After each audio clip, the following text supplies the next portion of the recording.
Hey, what's up, guys? It's Adam D'Angeli from Rescue Michigan. Welcome to our show. Hope you guys are ready for a very interesting experience. We are going to go through the Senate Oversight Committee's report on the 2020 election, which just came out yesterday. We're going to talk about what it says, what it means, where we go strategically, and in terms of tactics in the coming weeks and months.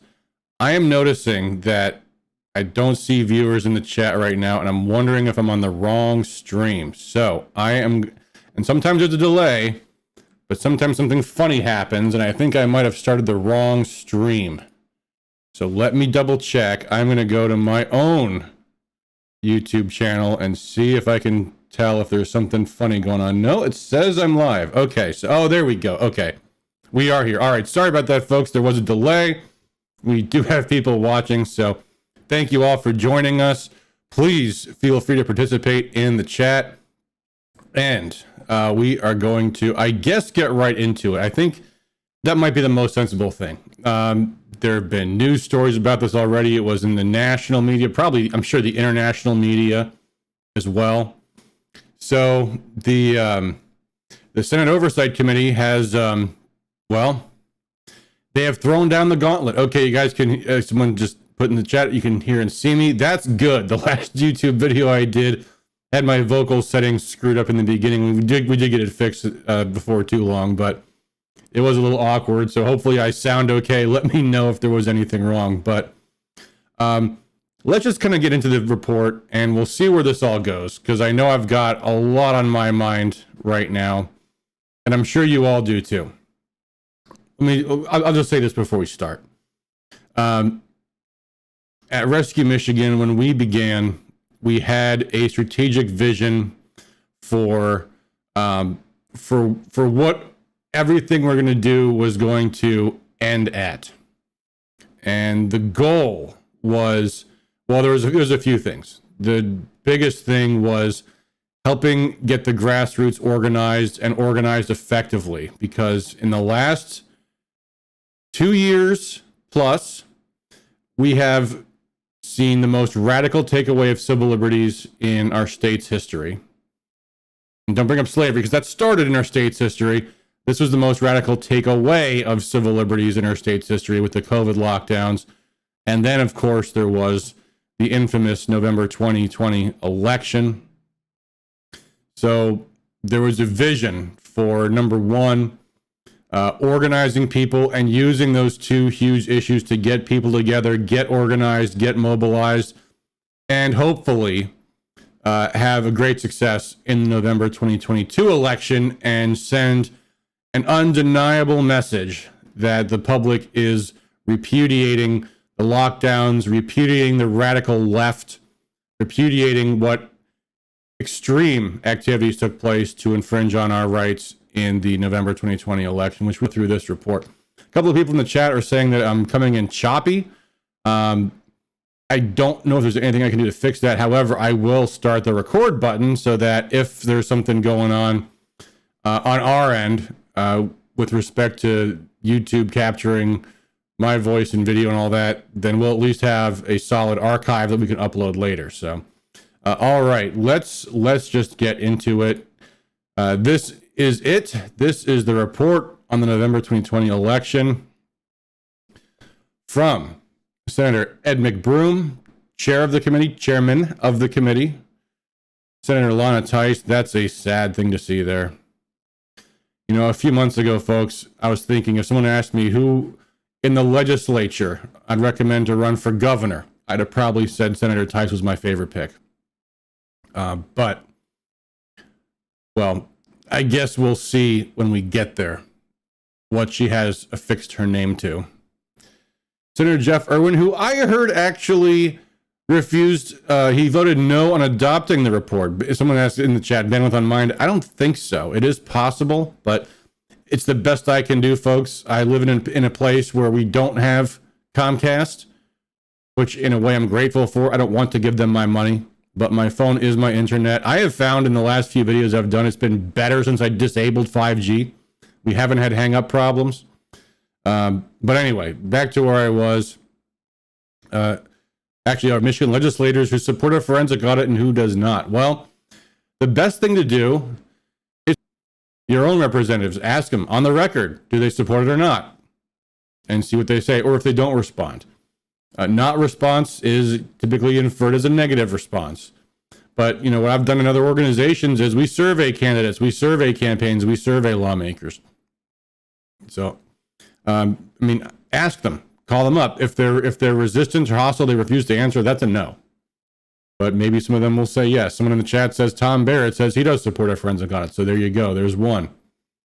Anyway, Jeff Irwin, Democrat on the committee, voted no on this report. I don't think because he disagreed with its fundamental conclusions, but maybe he didn't support some of the bills they might be recommending. But we'll see more of that when we get into it. And last and least, Senator John Bison of Battle Creek there. He's also a signatory on this document. I'll reserve judgment until I've already read this, and you guys know where this is going. But I think it is worthwhile to read through this. I think it is important. Chat says buffering. Maybe on your end, maybe on mine. I can't say. But we'll do the best we can. We're going to power through it. And as I said, if it doesn't work out for you guys watching this live, first of all, I'm still reading your chats. So thanks for them and keep them coming. And if there is problems with the actual video, I can always upload the recording if I need to.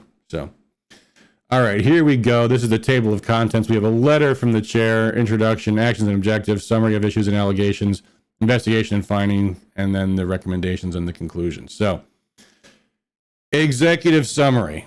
Let's, I don't know if we're going to read this entire document. It is 35 pages minus the table of contents. So we might not have time to go over every word of this, but let's see how far we can take this. We might get at some point say, oh, you know what, this is too much to do in a timely manner. But I think it's important to look at the source documents because most people don't. Most people look at the news coverage and they read about what was said in the source documents. But I think it's important to go through the details. I think the details do matter.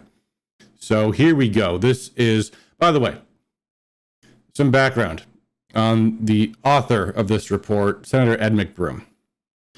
For those of you who don't know, back in, I want to say 2015, it was. Yeah, it was 2015. There was a scandal in the State House. Two Republican lawmakers, unfortunately with a reputation as Tea Party Patriot type Republican lawmakers, had an affair and had a very, very bizarre attempt to cover it up that led to hearings on their expulsion from the legislature. And Ed McBroom, who was then a member of the State House, he was the chair of that committee. He had a reputation as a straight shooter. He had a reputation as not being a partisan. He had a reputation as he cultivates this image. He's from the UP. And his reputation, as he likes it, is I'm just an average farm boy, just doing the right thing as best I can. He doesn't speak that way, but he wears a three-piece suit. But that's the reputation he cultivated. And at the time, the Democrats were trying to drag the process out as long as possible because they were loving it. They were loving the whole narrative of these Tea Party lawmakers who were not so adherent to their vows as they said they were. So they want to keep it going as long as possible. And of course, the Republicans wanted to get it over with as soon as possible. So Ed McBroom was the one that they brought in as the impartial judge in that trial. And of course, now he is the chair of the Oversight Committee in the Senate. Which, by the way, I don't know that that's the right tactical judgment from the from leadership there. Like when I worked in the U.S. House of Representatives in Congress, the Oversight Committee was the place you put the partisan hacks. You wanted the Republicans who were going to be the most aggressive against the Democrats to be the ones who were having all the oversight hearings. They had Thomas Massey, and at the time, Justin Amash was seen as a Tea Party Republican libertarian type. And you had, who else did you have? I think Steve Stockman was, well, whatever. Anyway, point being, oversight's about where you want to have your bulldogs who are going to be the most partisan and the most aggressive against the governor and the attorney general and the secretary of state. And that's not where this report's going to take us. But Anyway, all that aside, let's get right into it here. Without question, the increased political polarization of our nation has resulted in increasing public discontentment with the administration and therefore the results of our elections. This discontent, which has been demonstrated on both sides of the aisle, see Bush v. Gore 2000, and allegations of Russian interference in the 2016 election, culminated in public outcry of widespread fraud in 2020. All right. Right in the first paragraph, we're starting to see some problems here. First of all, so what they're trying to say is, yeah, anytime there's a big election, the losing party is mad, and the losing party claims that people were cheating. This is not fair. Number one, allegations of Russian interference in the 2016 election began from the highest levels of the Democrat Party on election night. That's how you knew from the get-go it was complete nonsense, was that it was an already scripted, already prepared narrative that they deployed on election night in November 2016.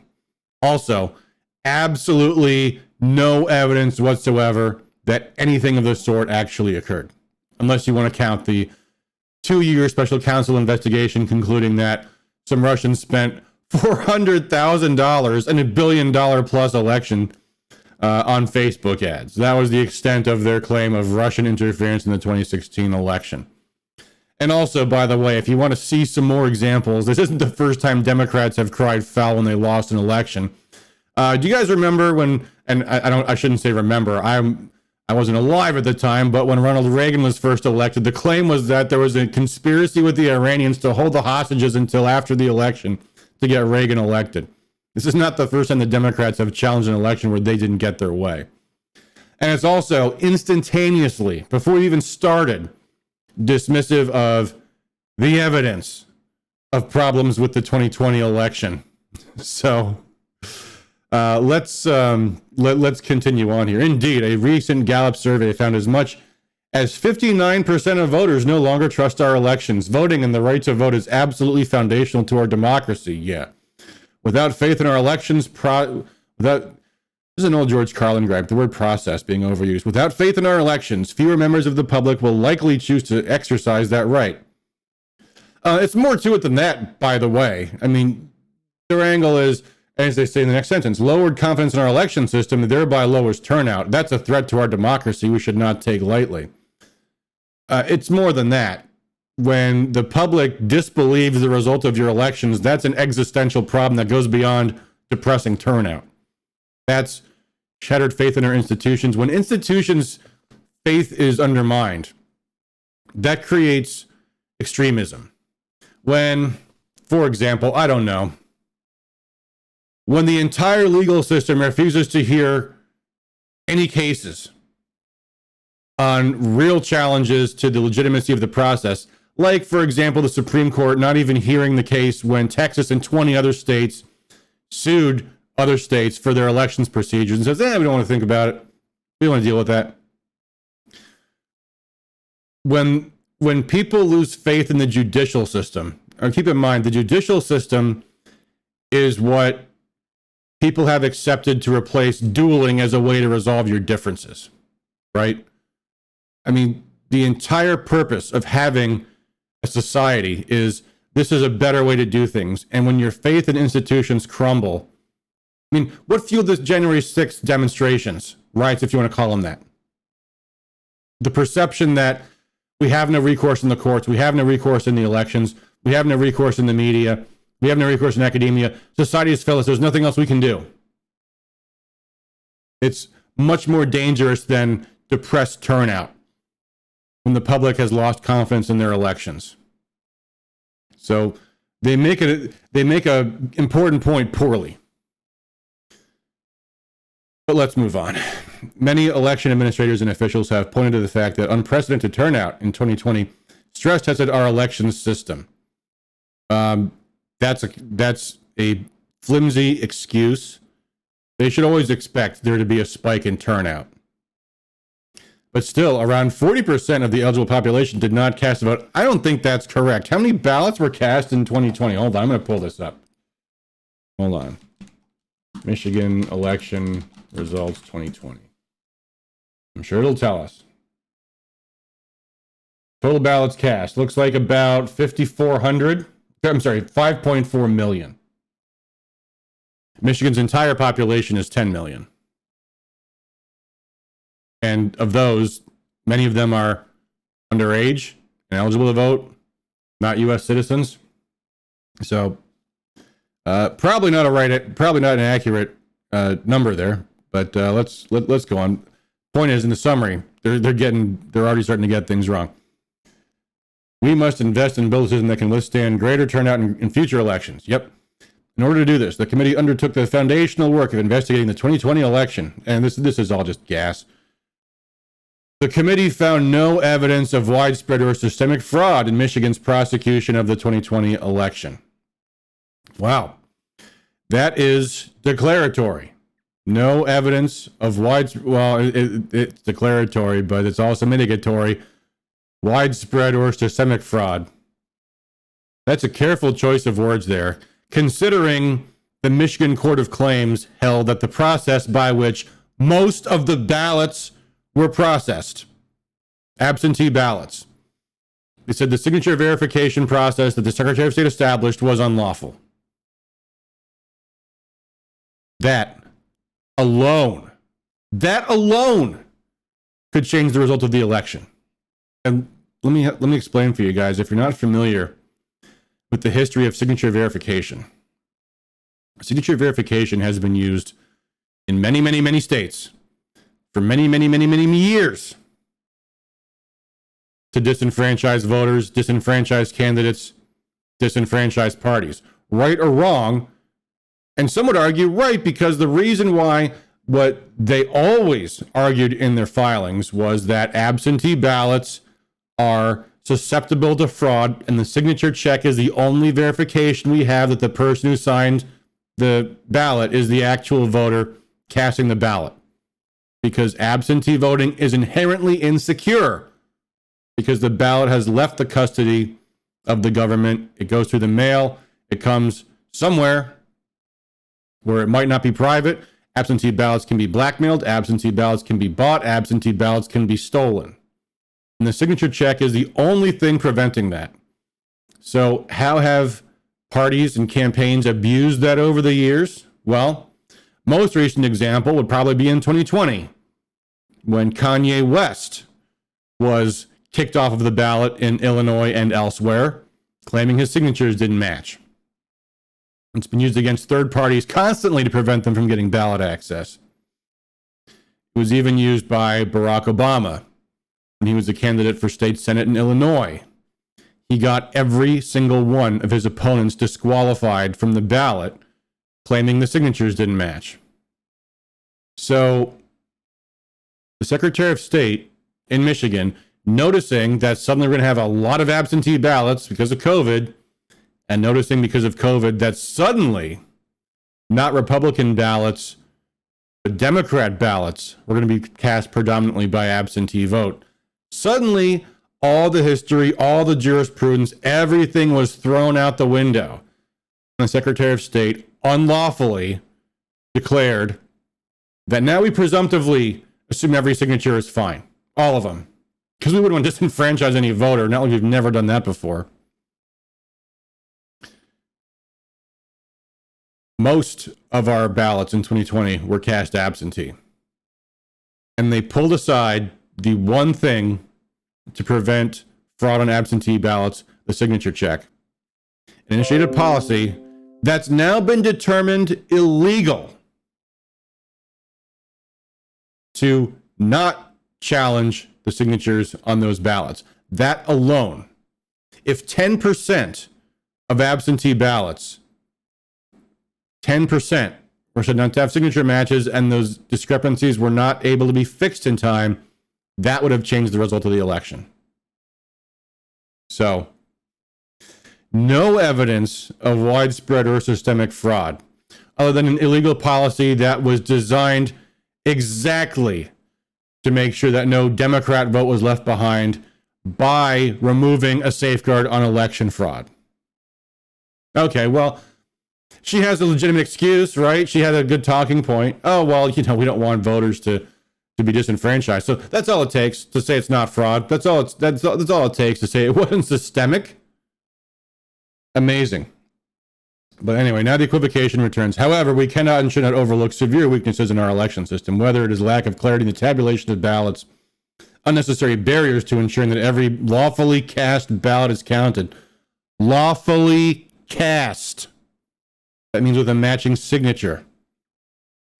Inconsistent poll worker or challenging training. We'll have some fun with that when we get there.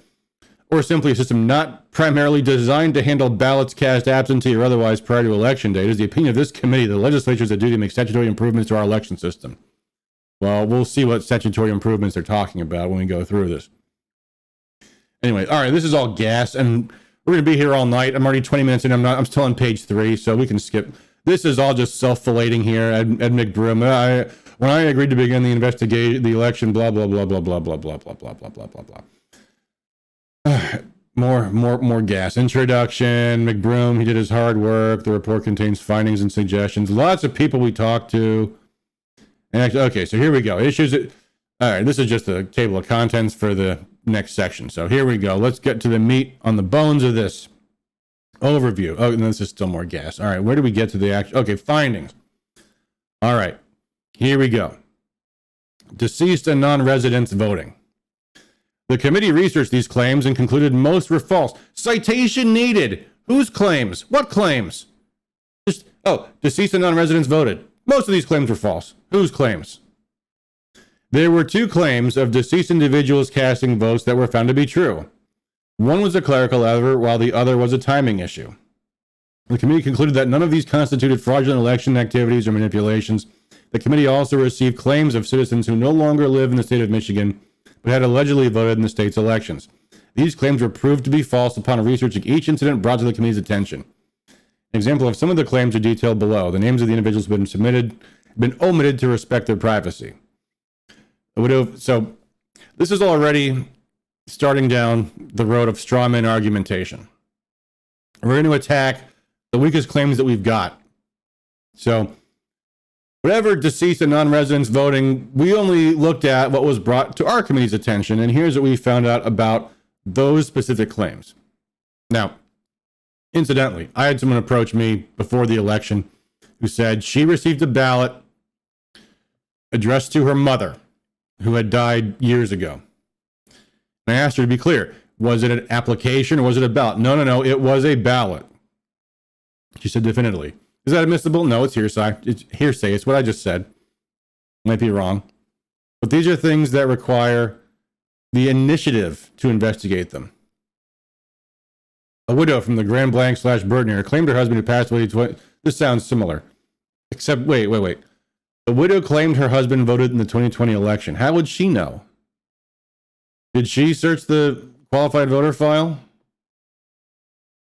Senate staff searched the state database with information provided by the individual and were not able to find her husband in the database. I have some questions about this. Did they go to the SOS office? Did they go to the Bureau of Elections and search the state database? Or did the Secretary of State give them a database to search? If so, was it a capture of the database on November election day? Or was it later? Was it after the Secretary of State purged hundreds of thousands of voters just after the election that shouldn't have been in the rolls in the first place? They don't say, so who knows? This would indicate that he had been removed from the voter database when, and his identity could not have been used to vote in the 2020 election. That's a conclusory statement. A husband and wife, formerly of Jackson County and now living in Louisiana, claimed they saw documentation online that they had voted during the November 2020 general election. After researching the claim, it was discovered that they were mailed an absentee ballot application and are still registered to vote in Michigan. That's bad. However, the state's website shows that the local clerk did not receive returned and completed absentee ballot applications in these voters' names. That's good. Might have been an error. By the way, still strange that they would be... When did they move to Louisiana? I wish they'd tell us. This is straw man argumentation. We have these two reports from random anonymous people that we don't identify with information that we're not putting in the report saying what happened. The committee was also provided a list of over 200 individuals in Wayne County who were believed to be deceased yet had cast a ballot. A thorough review of individuals on that list showed only 2 instances where an individual appeared to have voted but was deceased. Okay, what happened to the other 118? Is that going to be in the appendix? No. The first individual was a 118-year-old man whose son is the same name and lives in the same residence. It was a clerical error. Second was a woman who had died 4 days before the election. Notably, research showed the Secretary of State and clerks were able to discover and remove approximately 3,500 absentee ballots submitted by voters while they were alive but died before Election Day, which is a commendable accomplishment. Commendable that they did their job correctly. Commendable. The committee recommends county clerks be given the ability to assist in removing deceased voters from the QVF. Also recommends Secretary of State research and pursue methods that would prevent and identify those voting in multiple states. Yeah, okay, fine. I mean, this isn't even the biggest deal anyway. Why is this the first thing? Like usually when you write a document, you write it where you have the most important things at the front, the top, or maybe before the end. You know, you put the boring stuff in the middle. They put this very boring thing right at the top. But there we go. By the way, in his letter, in his release, Matt DePerno said this is a poorly drafted document. When you have this wall of text here, it makes things hard to read. It makes it so people don't want to read it. That's why we're going through it, because there's something we need to read. But it's like a legal document. You make the font face as small as possible, make long, wide columns, make it justified so that the text stretches out and looks as whatever. I'm rambling and I'm off topic here. Let's get back to it. Unsolicited absent voter applications, mass mailings. I butchered that sentence, but here we go. Here's something that is important. Citizens across the state were left confused and frustrated by the arrival of applications for long deceased family members, those who have moved to other states, or persons never present at that address. Confused and frustrated? Yes. How about also alarmed that people are on the voter rolls that were long deceased, moved to other states, or never present at that address? It appears that because if those people are on the list when they got the application, they're on the list when they can get their ballot, right? If they mail the application back the next day and they get an absentee ballot, there's a ballot in the field. It appears the lists chosen by the Secretary of State's Bureau of Elections were often older and previously purged. Local clerks were also frustrated as the applications duplicated some of their work and caused citizens to call on them for answers. Finally, the original mailing appeared to have not been set up to return to the Secretary of State to at least inform them of undeliverable applications. That's a funny side note that they didn't have a return address on the application. But here's something they haven't mentioned. How about the third-party applications? How about the applications we got where the return address was a P.O. box in Lansing for a private political organization? How about those unsolicited applications? The committee subpoenaed the Secretary of State for communications related to pre-election mailings. While a court ruled the Secretary of State was permitted to send these mass mailings, there were significant communications between the department and Rock the Vote, a group which tends to target young persons and those with more left-of-center political leanings. That sentence doesn't make logical sense. What's the connection here? There were significant communications between Rock the Vote. What does that have to do with the court ruling that SOS was permitted to send these mass mailings? Did Rock the Vote send applications out? Who else sent applications out?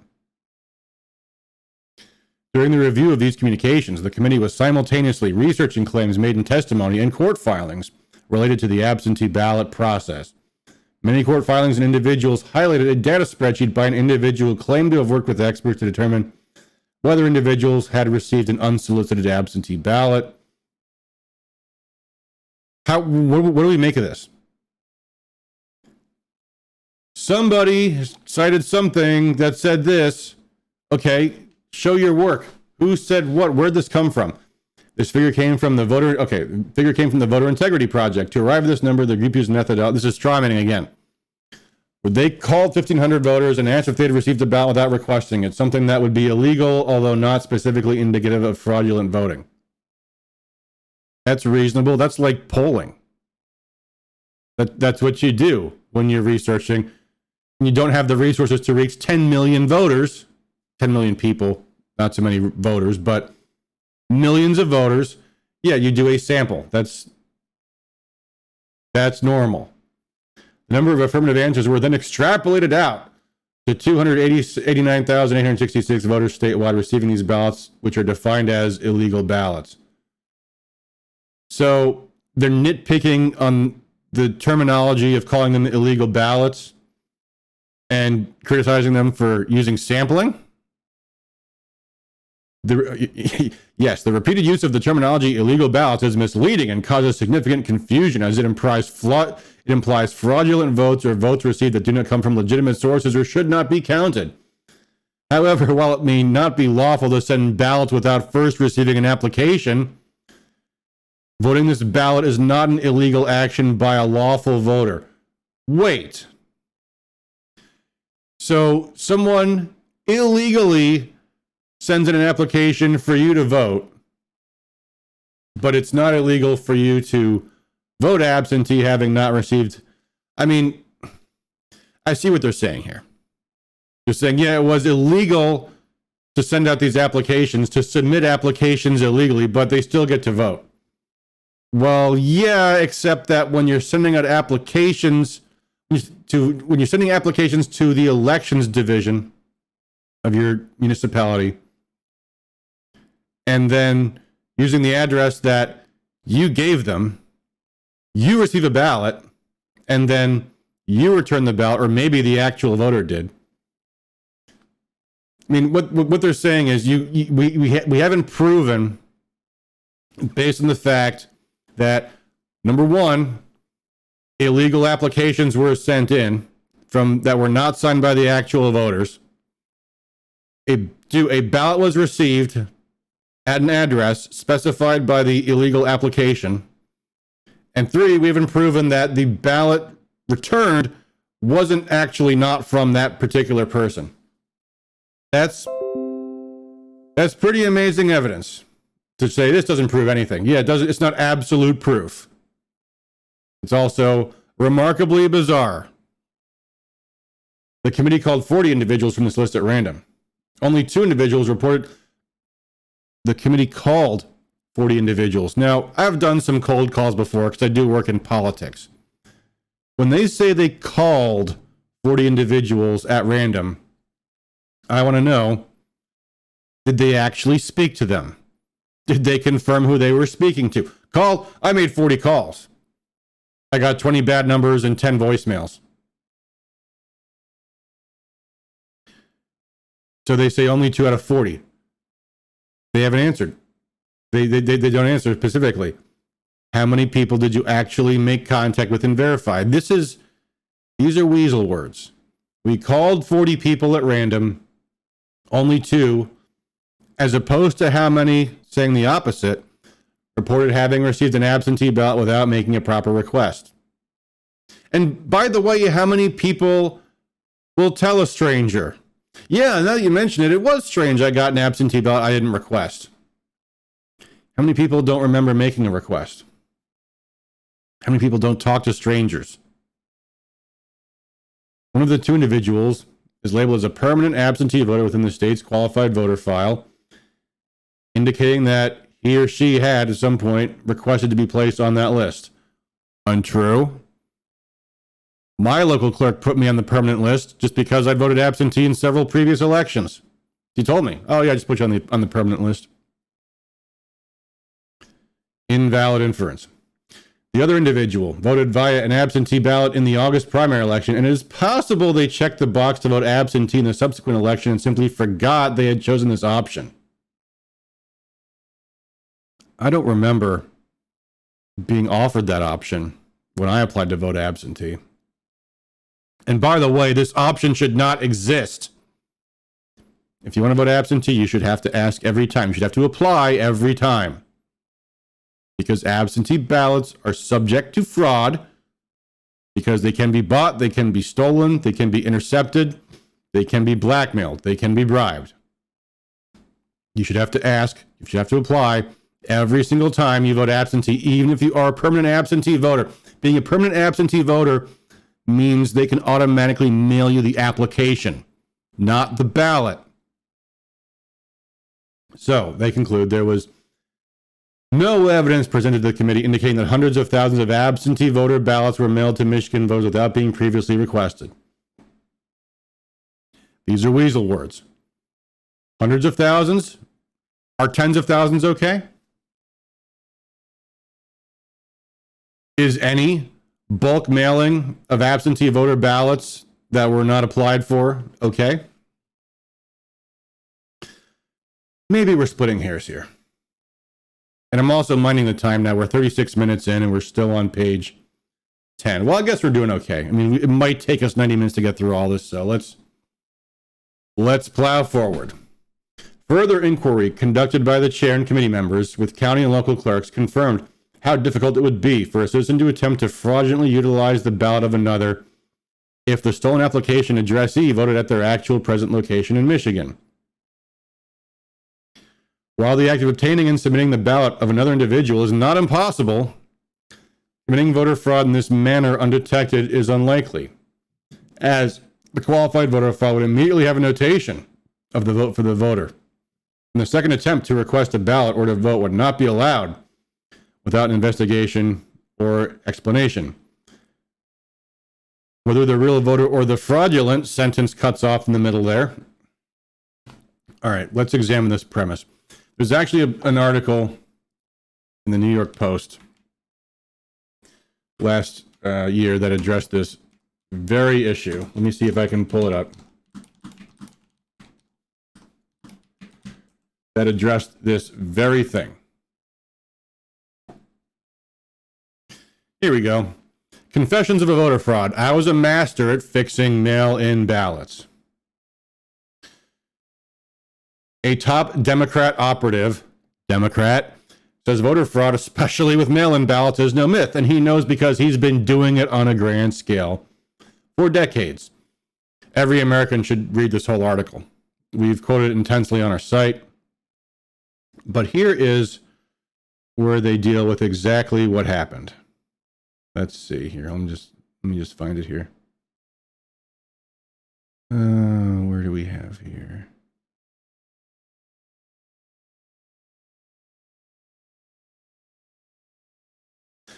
At the polling place, the fake voter would sign in, get in line, and vote, the insider said.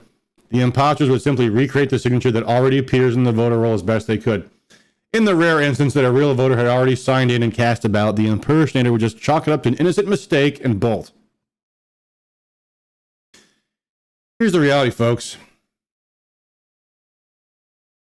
The qualified voter file is a public record. I have a copy. Every campaign consultant has a copy. We know who doesn't vote because the voter history is part of the record. You can look and you can see who is highly, highly unlikely to vote in any given election. You know who to target. And you can use demographics to narrow it down too. In this sentence, they say,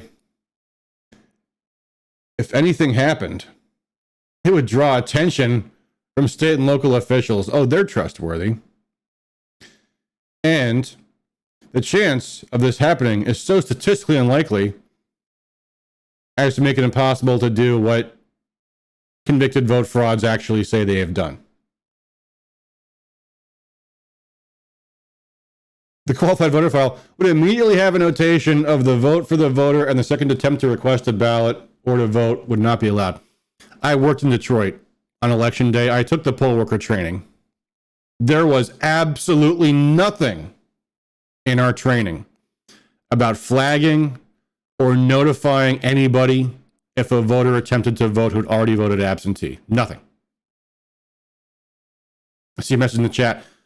We received an application for someone who never lived here. Yeah. Never happened here. Nothing to see here, folks. Additionally, the mailing of unsolicited applications allows for two other related vulnerabilities. Oh, vulnerabilities. So maybe they're on our side in this paragraph. Applications sent to the former Michigan addresses of those moved out of state and applications sent to the new addresses of former Michigan citizens now registered to vote in another state constitute a real and virtually undetectable potential for fraudulent activity. Yeah, that's an important point. Like when you're trying to steal an election, you're not doing things in ways that could be detected. You look for ways that things that won't be detected. The chair's research into this topic is what here we go with the chair again, as well as a review of testimony provided by the Secretary of State's Director of Elections. The Senate Elections Committee made it clear there's essentially no mechanism in place to prevent counting votes from those who may be also registered and vote in another state, whether done by themselves or the recipient of an application at their former Michigan address. Well, there you go. I mean, in the summary, they say we've had no evidence of systemic vote fraud, but we do have systemic problems that, if people were committing vote fraud, would be undetectable. Why wasn't that in the summary? The serious potential outcomes of these vulnerabilities versus the minor effort to request an application make a strong and compelling necessity not just to provide applications without a request from a voter, as was standard practice until this past year.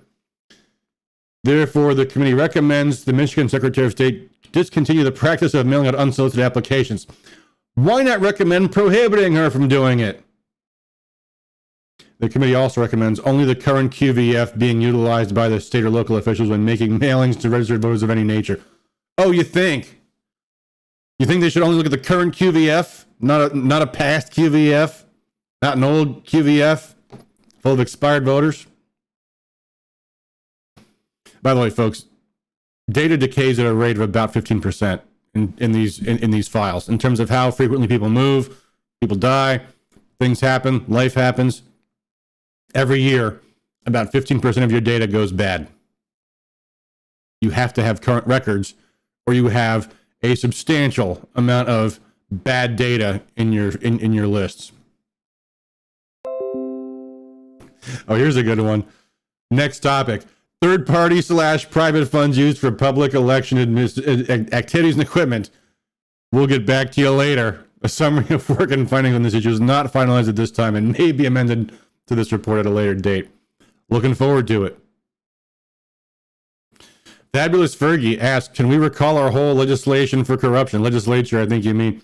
No, in fact, I don't think you can recall many of them at all. It's not like California, folks, where they have their recall going for the governor.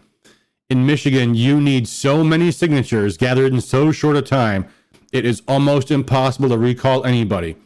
And by the way, keep in mind, the entire legislature, all of them, are up for re-election next year. So you do a recall, you spend who knows how much time, money, and resources getting a recall going, and let's say you pull it off. By the time they're up for the ballot, it's the middle of next year anyway. So, yeah, recall is not an option. The recall is the next election. All right. Here's one that is important to me personally. So let's see what they say here. The rights and duties of poll challengers / watchers improperly or unlawfully restricted. This is going to be good or horrible. The committee received claims that challengers from the Republican Party were discriminated against and removed from polling locations without cause. There were also claims that challengers were not allowed to return to counting rooms and were supposed to sign in and out of the room, but had not received that instruction. They were frequently required to stand 6 feet or more away from tables and workers in the normal exercise of their duties, despite a court settlement that it may have had something to do with, that ensured their right to monitor election procedures within 6 feet when necessary. The committee also received testimony that contradicted some of these statements and provided a different viewpoint. Gee, imagine that. I thought we were just going to admit to, we're just going to tell the committee, hey, here's what happened. We got some of it on video. And the other side says, no, that was not what happened. Oh, okay. Well, There's two sides of this story. I guess I can't decide who to think is telling the truth. Workers and volunteers from both the Republican and Democrat parties made claims of hazing, rudeness, bigotry, racism, and other offensive behavior occurring while election activities were still underway. Several of the issues, such as the management of the official record of challengers allowed in or out, may simply have been driven by the situation with COVID-19 and will not be relevant again. Bullshit! COVID was the pretext. COVID was the manna from heaven for the Democrats. I think this is the first time this has ever happened. Poll challengers were kicked out. What a great excuse. Ignorance. Oh yeah, we just impeded poll challengers, which is a criminal felony in Michigan. But, COVID, so mistakes are made. Reports were heard of calls to citizens ostensibly made by Republicans informing them to come out and vote on Wednesday rather than Tuesday. Yeah, it's a standard false flag operation. Happens in elections all the time. While many accusations will remain just that, one thing is perfectly clear. The rights and duties of poll watchers and challengers must be better understood and reinforced in their respective training and must be protected equally by election officials. This is an area in need of much reform and greater clarification in election law. Well, actually, two things to that point. First of all, notice they're saying poll challengers and poll watchers. They're the ones who need clarification on their rights and their duties, not the poll workers. Maybe that's why Rep. Riley's bill on the rights of poll challengers, Rep. Carra's bill on the right of poll challengers hasn't gotten a hearing yet. Because it was the poll workers who were told that they could abuse COVID as a pretext to impede poll challengers. We have it on tape. I've played the tape before. They have to wear masks and they have to stay 6 feet. And that's important because they can come behind your table. If they don't have 6 feet, they can't come back there. That was an election official telling me and the audience of election officials, poll workers, you can use social distancing rules to impede poll challengers. That was an election official telling election workers they could use COVID rules to commit criminal felonies. And this was litigated before the election. And this report says we need to have more clarity for poll workers or for poll challengers and poll watchers, not for poll workers, not for the Secretary of State who agreed in a court settlement that she would retrain her election officials and never did. Additionally, there is significant evidence that the recruitment of Republican poll workers in Wayne County encountered significant obstacles. Oh, you think? Many witnesses testified to volunteering but not hearing back from the county or being told there were already enough workers. Others testified to a particular moment at the TCF Center when workers were surveyed for party affiliation and only a few raised their hands as Republicans. The committee understands the logistics of recruiting Republicans for Wayne County and the city of Detroit can be difficult. Yes. But finds the repeated reports of volunteers not being accepted or having their emails returned troubling. Obtaining the proper ratios of partisan workers is of critical importance, especially ones from the local area. Now, actually, from the local area is not especially important. It is especially important that you have actual Republicans and Democrats as poll workers, because the election process is adversarial. You have two opposing sides competing for power, and winner takes all. And the losers go home, their time and money wasted. And so, I know this is inside knowledge here, but elections are important and people care about the outcome. You have to have both sides represented and who administers the election, because that's the only way to ensure a fair process. And what they did in Detroit was they brought in ringers for the Republicans, teenagers. They said in our training, just so you know, and I could tell because I was there, most of the people there were under 18. People who don't have an election history, people who don't have firm political opinions, but to the extent they do, tend to be liberal. and tend to do as they're told by their elders. The Republicans who applied to be poll workers were turned away. Instead, they hired children. Why is that not in here? Why don't they mention that in Detroit, most of their electronic poll book inspectors were under 18? That they admitted this in training. I recorded 2 trainings. I have it on tape twice. They even said, by the way, your EPIs, your electronic poll book inspectors, they're not going to be able to return the laptops to the receiving board, which is in their job description, because they're under 18. And they can't stay out all night because of their work permit limitations. And the people at the receiving board, you're going to be waiting in line until 5 a.m. You'll be there all night. So they'll have to find someone else to do that job for them. They told us all this. It's on tape. Not in this report, strangely.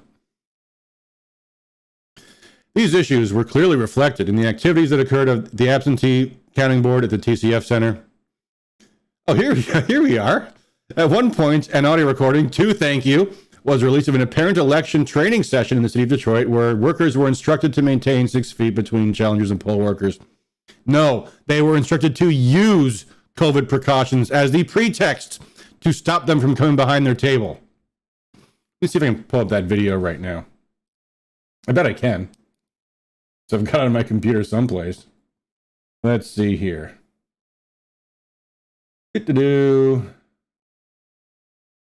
Looking for my video. Let's see. Oh, that's part 2. Where's my original? I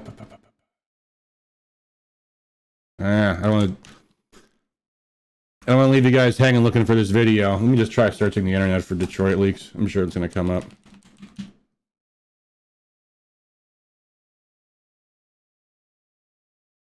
Let's see if we can find it here. Oh, probably gotta go to Rumble. It's not going to be on YouTube. Thanks, Dana Nessel.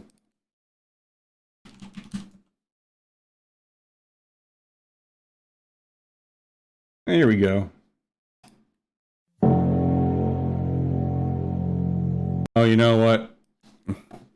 I've got it here. I'll put it on screen. So if you guys want, you can watch it. But I have a feeling if I play the video, we're going to have a problem with YouTube because I'm downloading and uploading things at the same time over my phone. Well, let's see. That's important because they Let's can see come what happens. behind Is your this playing? table. But if you don't have 6 feet, they can't come back there. Any questions? So the 60 back ones have really good vision. They can actually see. Exactly. Yes, they got really good vision, or they brought their binoculars. Unless they got really good vision or they brought their binoculars. That was the intention. That was the intention.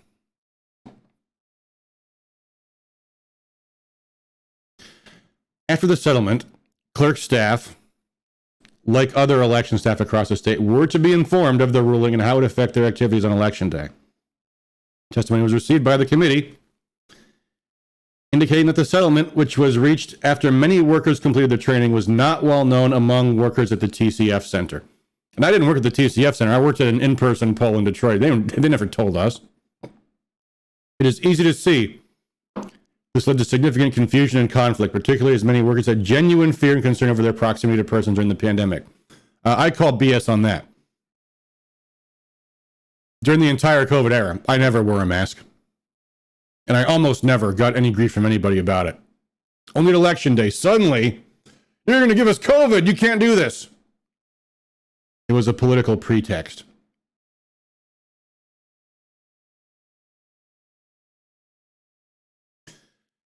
Anyway, this goes on. I want to move on, guys. We're almost an hour in already, and we're not even halfway through this thing. So let's keep going. We'll read the stuff in bold.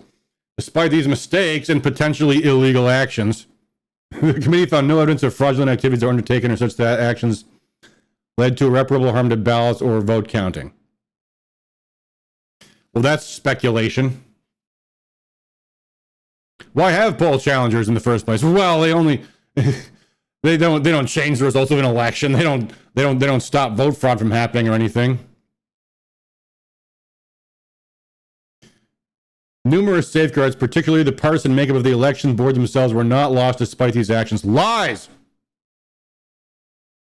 Therefore, the committee recommends updating the requirements for challengers. How about the poll workers? How about the elections officials? The ones who actually caused this problem to happen. Additionally, clerks and parties need to be held to recruiting adequate workers, providing appropriate uniform training, including any recent law updates, and being able to instruct law enforcement in lawful responses. Well, in part, folks, it would have been, and I understand, we were not prepared for what happened at TCF Center. The extent that we could inform law enforcement, what you're doing is abetting a crime by assisting in the impeding of poll challengers. Law enforcement needs to know that. Officials need a clear chain of command in place for making decisions and being accountable, particularly if a crisis arises and one of the leaders has left the premises. When I worked in Detroit, it was an absolute circus. No one knew what they were doing. And they didn't know who to talk to. We were trained. We were told in the training, hey, we got the number to call for troubleshooting, but just be aware this number is going to be probably ringing off the hook all day long, and you're not going to be able to speak to anybody in all likelihood. All right. Antrim County. This is going to be painful for me, folks. Because here's where we start getting into the controversies with Pat Colbeck and Matt DePerno and Cheryl Guy and some of these other people. And you'll notice, as the report goes on to extensively criticize them, it does not criticize Rescue Michigan, because we never made any statements about Antrim County, other than to say we want to see what the results of the process are. But at Rescue Michigan, we cleaved very closely to only the things we could absolutely prove. And I've recounted a few of those things already regarding the impeding of poll challengers. But we've had questions about some of the allegations made by others, and we've tried to keep our hands clean of it. So that being said, where they're going to go here in just a moment is far, far beyond merely attempting to debunk the allegations made in the Antrim lawsuit and elsewhere about what happened in Antrim County. And now we may have to get involved in this because it's going to involve the rights of every person in Michigan in ways that are not going to be apparent from this report. So here we go. Antrim County became the focal point of multiple theories and concerns surrounding the November 3rd election as the unofficial results reported at the end of the tabulation for the county were discovered to be in error. The common claim surrounding this mistake was that the votes for Trump were switched to Biden, providing Biden a win in heavily Republican Antrim County. However, this claim is inaccurate and was explained before a joint hearing by the Antrim County Clerk, Cheryl Guy. Oh, a fully trustworthy source, I'm sure. The person whose hide is on the line if it was her fault that this all happened. But then again, she does admit, due to a series of errors made in the county clerk's office, the unofficial votes received from polling places on election night did not transfer into their respective spreadsheet columns correctly. Whoops. This shifted the vote totals over a column for several races across the ballot. These mistakes began months earlier. Is Cheryl Guy still the clerk of Antrim County, by the way? Has she resigned in disgrace yet or no? Months earlier, when several late items were ordered onto the ballot in certain townships. Unfortunately, new logic and accuracy tests were not performed as required by law. Whoops! Programming at the clerk's computer was not as required by law. Okay, was any damages assessed for having broken the law, not following the law, neglecting the law?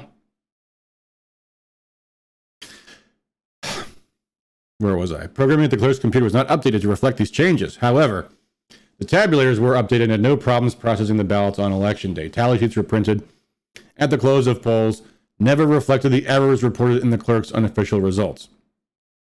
Right, these are the The tally sheets are these ticker tapes that the machines produce at the end of the night, which I guess they eventually look at them. I mean, they're supposed to. On the morning of November 4th, once it became clear that the unofficial results were inaccurate, became obvious, and did not match the official results printed by the tabulators, efforts began to discover the cause of the errors. The clerk and her staff made several attempts to retabulate and resolve the problem before understanding the cause. This resulted in additional incorrect vote counts being reported. Great. Once the cause was isolated, ballots were retabulated and the correct results, which matched the original tabulator sheets, were posted. Multiple checks were easily able to rectify the situation, and later a complete hand recount validated the original official results as accurate. And they've got these tables here. So here's, let's see what we have. So this table is what the official results were according to a source, and here's other additional results that, as they're going to claim here, are provided out of context. A prime example of misrepresentation, a fact that then misleads citizens, found on a chart on page 2 of Allied Security Operation Group's Antrim County Forensic Report. Again, folks, there is a reason you don't find this report on our website. It never was posted on our website. I got a bee in here. It's making a lot of noise and it's distracting. I'll try to ignore it.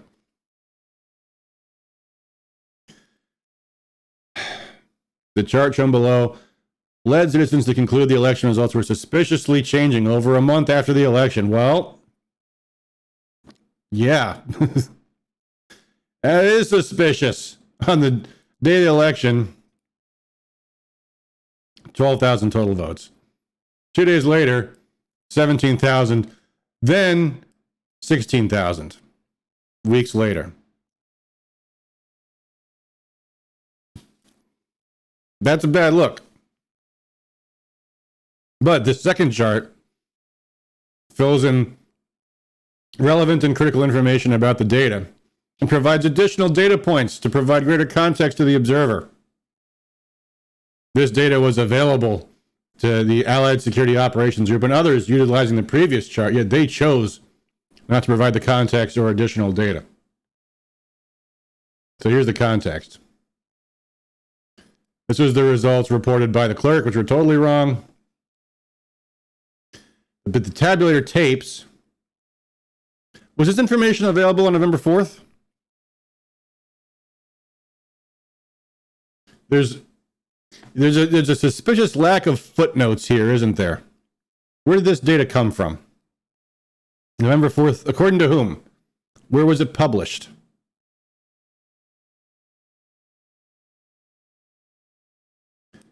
Not reported on election night. The tapes, the tabulator tapes. So, do you believe the day after the election, they opened up all the transfer cases and looked at every single one of the tabulator tapes?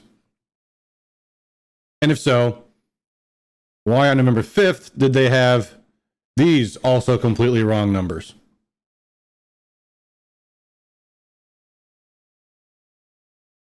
Now I got this. This is just a retread of the original number, right? This November 4th. What's this even in here for? What's nothing misleading about this? It's November 5th. First attempt to rectify discrepancy. First attempt. I mean, you know, usually when you realize you've screwed up something completely, you try to get the correction right the first time. But no, no, they just came up with this number, which also doesn't match these numbers. They're up by 20 votes. Oops. Not good. And then they show you all these other ones. Completion of retabulation and all the rest. Which, I don't know. I mean, it reminds me of a certain governor who took a billionaire-funded plane trip to Florida. And then after she got caught, said, oh, I didn't take a gift from those billionaires. No, my campaign's going to reimburse them. Totally on the up and up at all times.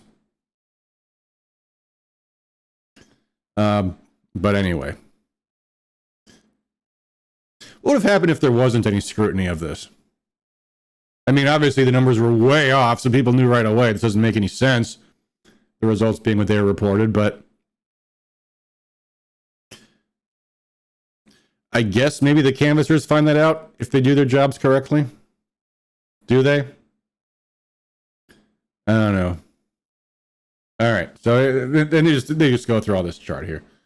So what they claim is the committee states that the data this chart summarizes, coming from the actual election artifacts in Antrim County, clearly and concisely shows that ideas and speculation that Antrim County election workers or outside entities manipulated the vote by hand or electronically are indefensible.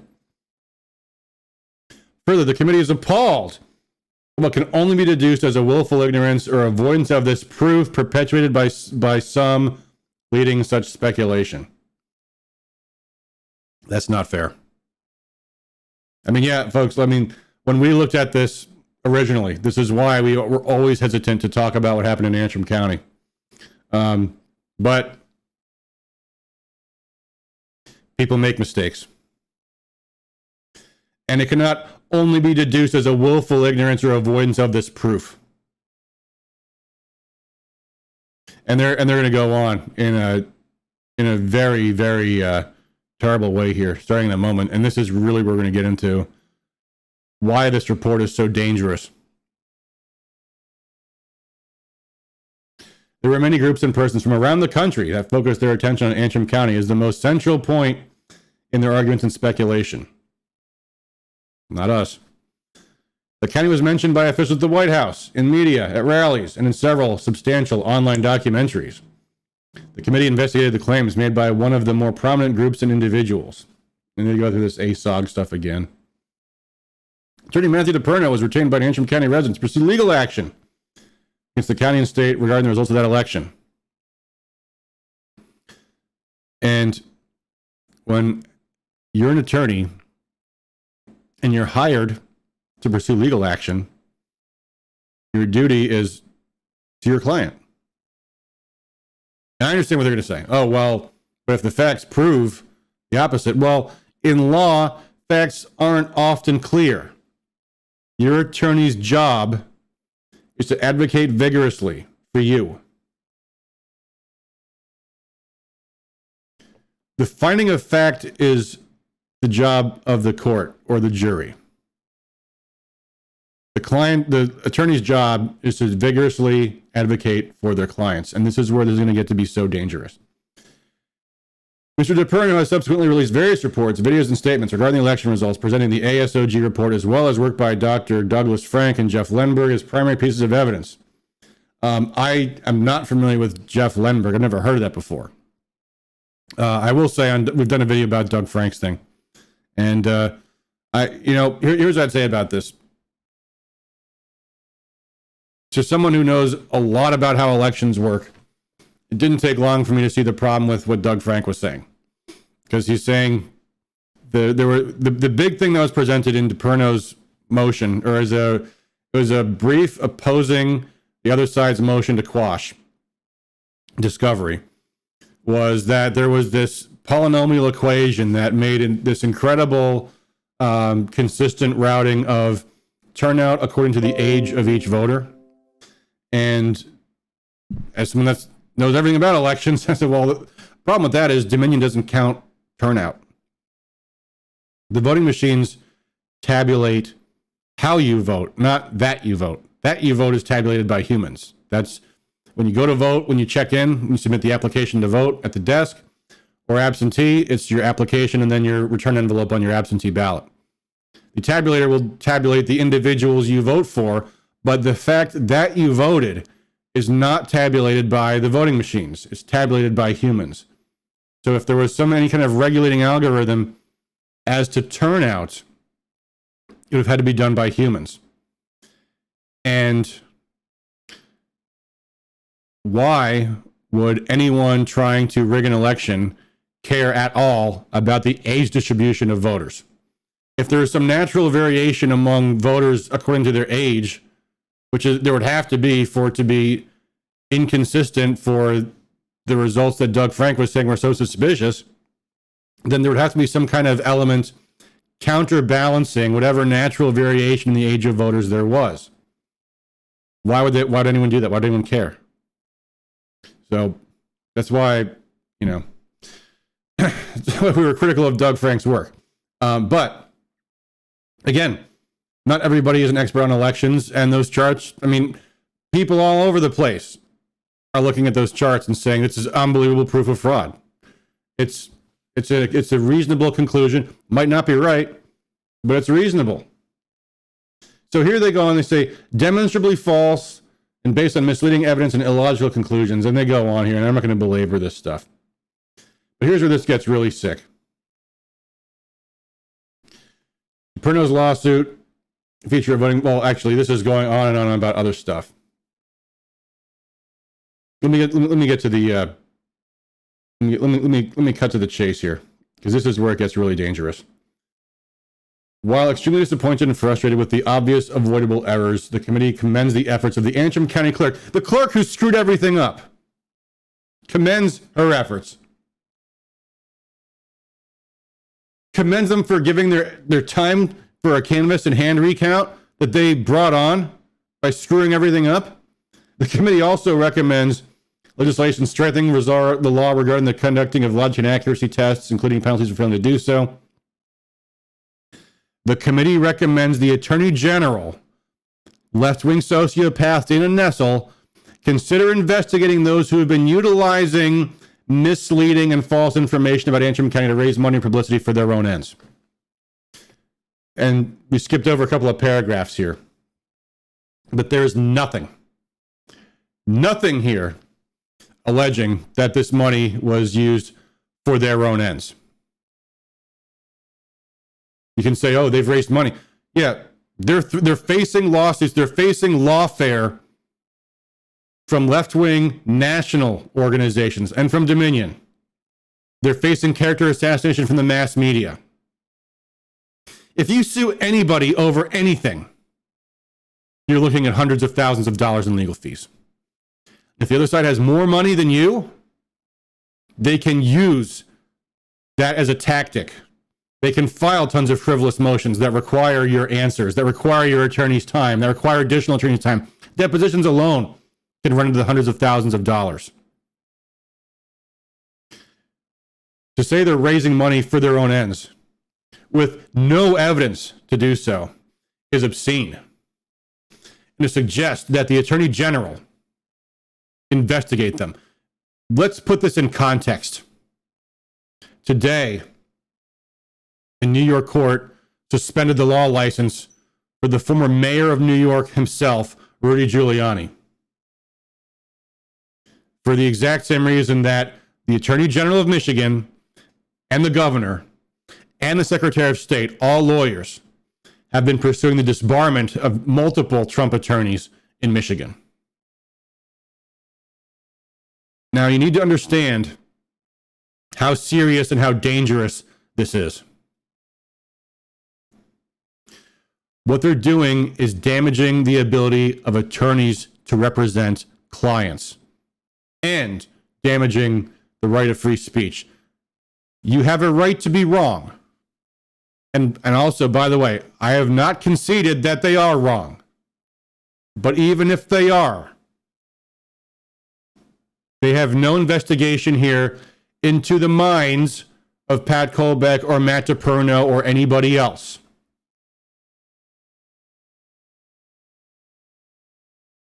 This is not even just about Pat Colbeck or Matt DePerno or any one other person.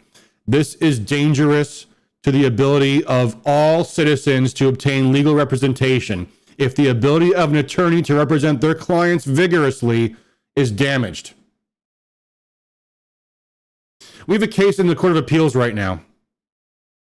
And if the hearing was any indication, they're leaning towards attacking the First Amendment in a massive, massive way against conservatives. And saying that no matter what the substance of what you actually said was, no matter what you were thinking when you said it, if a commie punk lunatic thinks you were threatening them, that's a terrorist threat. And you can be locked up for up to 20 years. That case is pending before the Court of Appeals right now. This is full-on warfare against free speech, against the First Amendment, and against the right to counsel. These are the foundational elements of our functioning republic. Free speech, the right to counsel. And these are the Republicans on the Oversight Committee saying without evidence that these people are personally profiteering from their statements, accusing them without evidence of making these statements in bad faith. And by the way, I have absolutely no reason to think they weren't making their statements in good faith. And suggesting, encouraging the Attorney General to harass and intimidate and bully them using the taxpayers' money to do so. This is absolutely shocking. This is insidious. This is shameful. This is disgraceful. And for them, this is a report. We had this self-filleting letter at the top from Ed McBroom talking about how much he dug into this issue and how much diligence he put in here in this. Well, given that he has belabored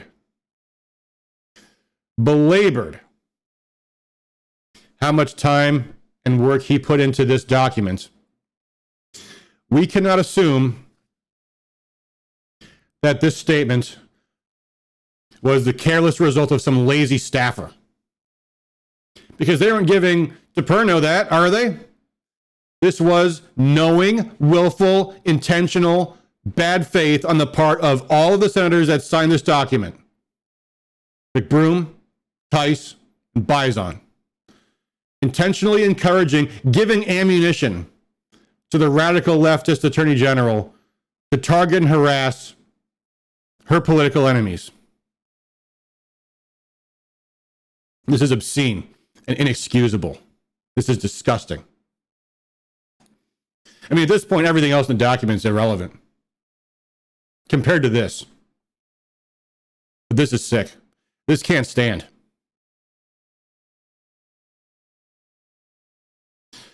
Fabulous Fergie says DePerno sued McBroom in the past. I heard that. I don't know what the lawsuit was about. That's strange. I'd be curious. If so, that seems like a conflict of interest, does it not? Mr. Fairness, Senator McBroom, straight shooter. That's your reputation, right? Did you disclose in this document that you've been sued by DePerno in the past? Unreal.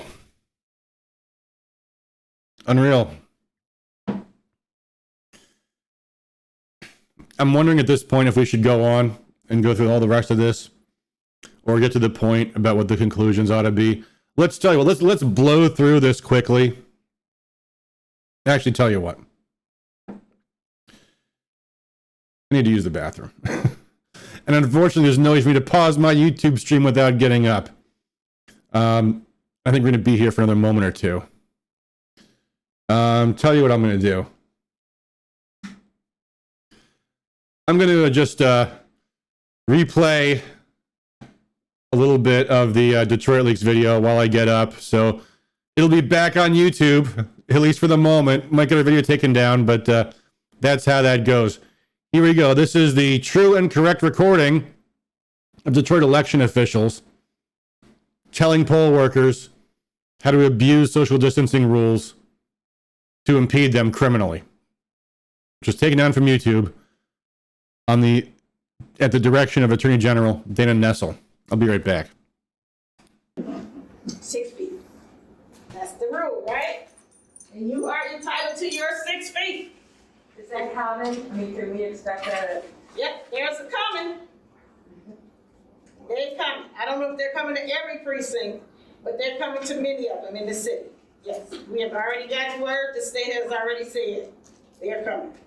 And the basic thing they're going to challenge is what? Absentee ballot. That is correct. Yes. What if they're like challenging and they start yelling and kind of making a scene? 911.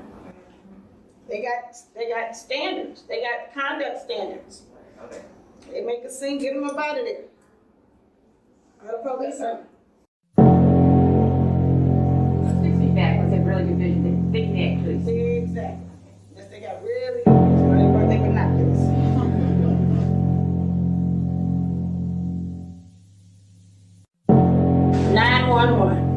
They make a precinct, get them up out of there. The police are.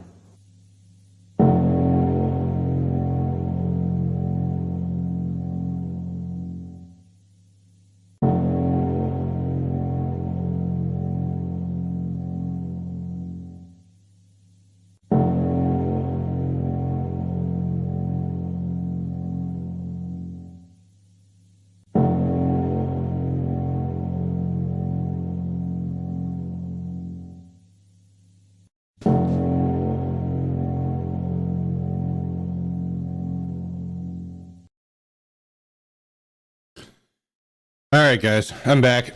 Sorry about that.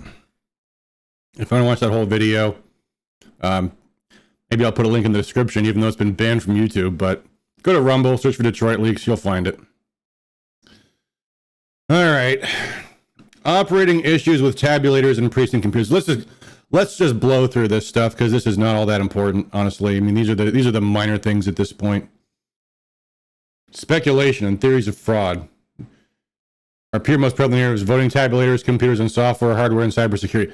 Not at Rescue Michigan, they weren't. We were talking about signature checks. We're talking about ballots mailed out en masse. We were talking about the voter rolls being inflated. We were talking about the safeguards being removed. But it appears most prevalent in these areas. More complex claims also emerged, claiming tabulators were intentionally designed to manipulate through fractional voting and swapping by hand. Again, not things we said. This is all straw manning. Committee interviewed under oath CEO of Dominion Systems and the president of something blah blah blah from ES&S. Hart InterCivic submitted written testimony despite many public denunciations as inaccurate. No individuals presenting evidence of the committee of such perjury is filing action in a court of law asserting such. Oh yeah, because that's what we're gonna do, right? We're gonna pursue a civil action against Dominion in a court of law over statements they made in a committee hearing. Sure. Yeah, okay, so there's all this, yeah, and some of this stuff I shouldn't have talked about, frankly. Fractional voting. Yeah, look, it makes sense that a machine would be able to do fractional voting. Like, let's say it's also being used for some reason in a company that's got a shareholders meeting where different individuals can have different numbers of votes. But whatever. Internet, okay. Here's a good one. Internet connections. Let's talk about this. Let's see if they get this right. Many observers insisted the vote tabulators of the TCF Center were connected to the internet. Chris Thomas, who serves as their senior elections advisor for the city of Detroit, has asserted that this is simply not true. I side intensely at Chris Thomas because this is someone that should have never been director of elections when Republicans were in charge of the Secretary of State, but that's where we are. Other individuals who are at the TCF Center, such as Pat Kolbeck, insist that they were because Pat Kolbeck saw them connected to a LAN. Computers of the Central Control Center, which were not connected to each precinct's LAN, were connected to a network that was connected to the internet, which may have also contributed to the confusion. Yeah. So, if you're on a LAN and the LAN is on the internet, you're on the internet.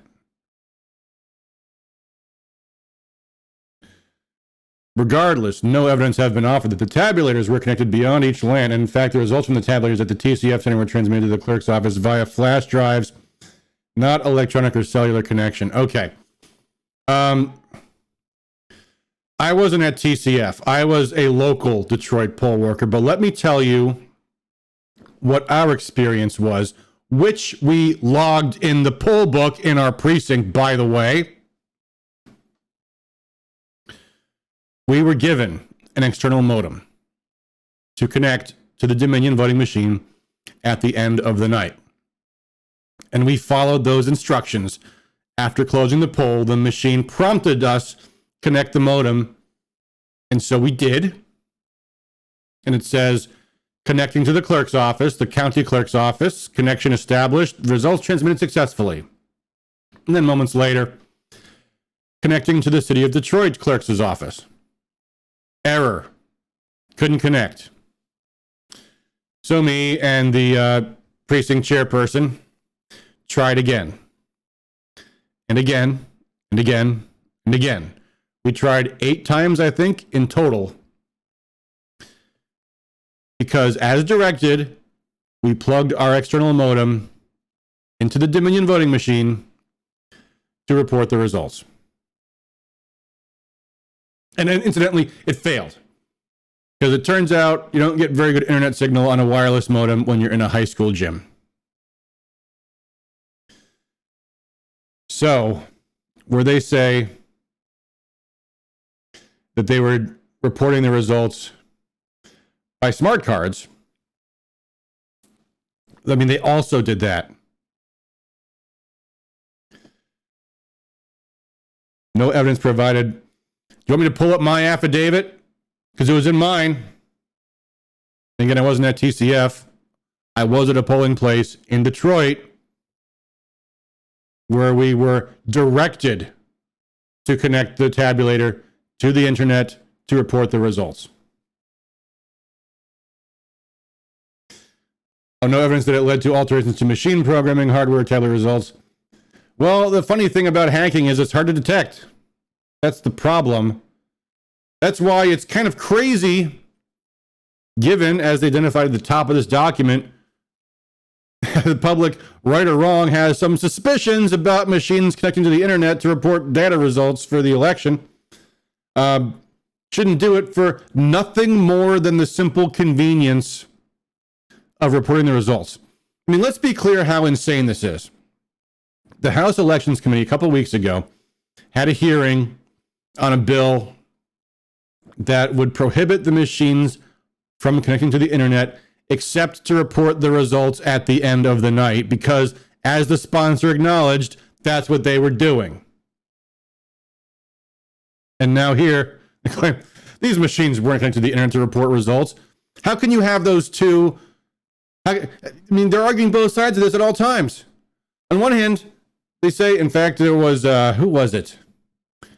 Who was it that falsely said, I remember, Adam Reams, legislative liaison for the Secretary of State. He says at a hearing, these machines don't connect to the internet to report results. They come in over the smart cards, just as they say here.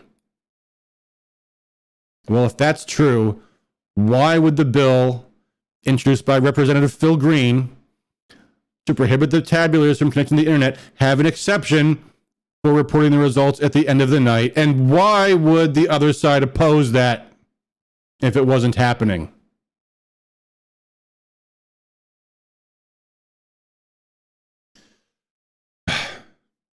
So, anyway. All right.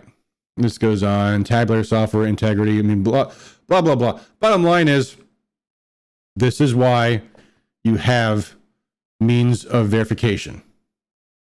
This is why you have recounts. This is why you have audits. All right, so now he's attacking Mike Lindell, and, I mean, this goes on for a long time, guys. Let's get to the next topic. We've already beaten this to death.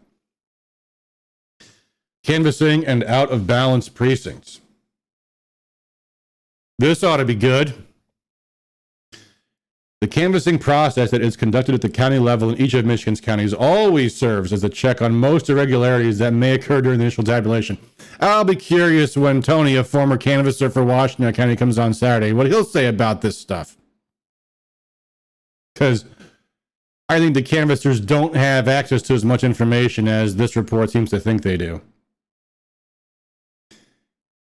If paper ballots are significantly unbalanced when compared with the number of votes reported in poll books, this constitutes a clear indication that something went wrong. Often the imbalance arises when workers do not immediately account for the necessity of copying overseas ballots or damaged absentee voter ballots. Citation needed.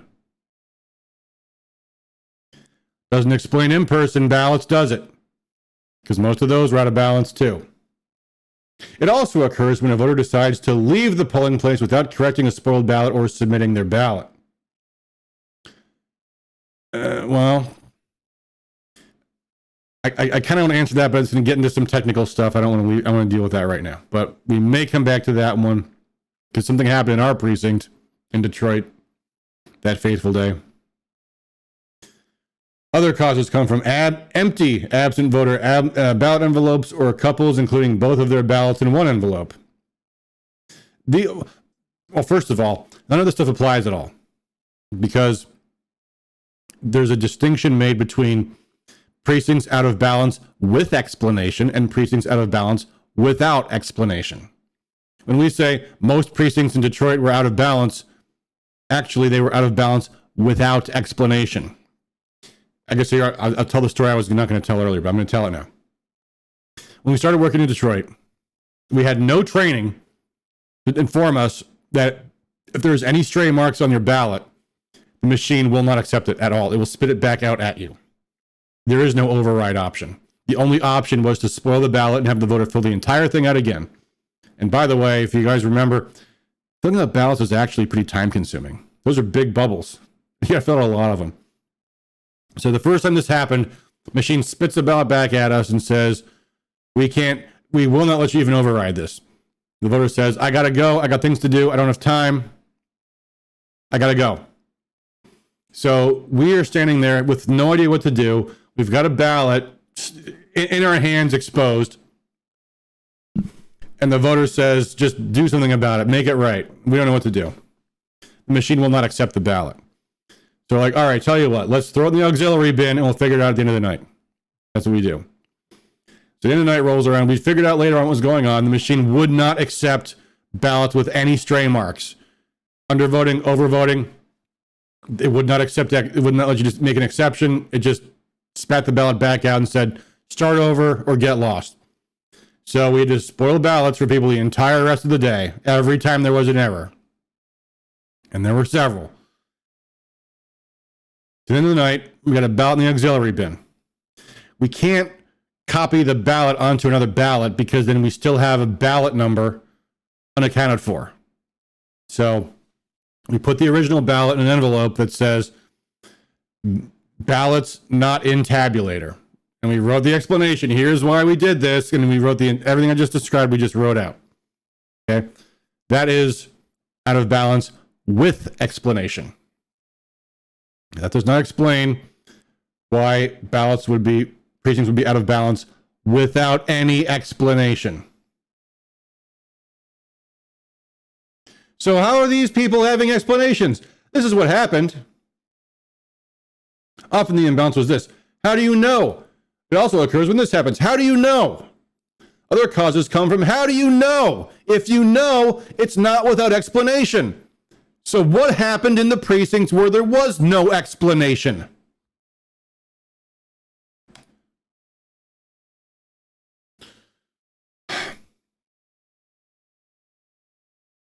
So what do they say here? Technically, the imbalances could exist due to fraudulent activity. Unbalanced precincts are unfortunate. Unfortunate. Yeah, the misfortune just dropped out of the sky right on Detroit. I'm sure. Obviously, it would be racist to suggest that somehow in Detroit they just couldn't do it right. That kind of rules out everything other than fraud. But there you go. However, the unbalanced precincts in Michigan counties were marginal if you average the entire state and don't look at just Detroit, and in no way would have impacted the outcome of the presidential election. Citation needed. And again, presuming how many other things you already have.